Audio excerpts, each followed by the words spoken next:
Kinababaliwan ng lalaki sa kama. Sagutin na natin ang tanong na matagal nang nasa isip ng maraming babae. Ano ba talaga ang gusto ng lalaki sa kama? Diretsahan na to. Number 1, confident ba o mahiyain? Initiative o lalaki ang magsisimula? Karamihan ng lalaki gusto ay confident kahit na hindi perpekto. Bonus points kapag ka initiative ang babae. Gusto rin nila na salitan ang lead. Hindi nila gusto na parang sila lang ang gumagalaw. Number 2, itsura o pakiramdam. Unang pansin ay ang itsura. Pero mas tumatagal ay mas sumasarap yung koneksyon, lambing at vibes. Yung good ang pakiramdam. Mas nagiging attractive ka.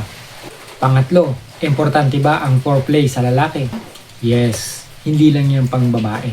Nag-i-enjoy rin ang lalaki sa foreplay. Mas tumitindi ang excitement at connection. Pang-apat, mga turn on at turn off ng lalaki. Confident, responsive, marunong mag-communicate.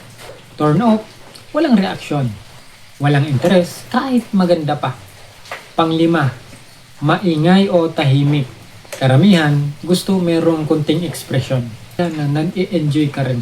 Pang-anim, importante ba ang experience? Hindi. Mas importante ang willingness na matuto.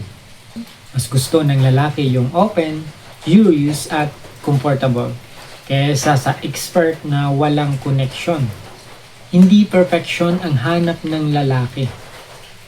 Totoo, connection at sabay sa enjoyment.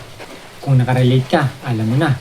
Maaari kang mag-subscribe sa channel natin at pwede ka mag-like, mag-share, at mag-comment kung nagustuhan mo ang video na to para naman lagi kang updated sa ating mga latest video.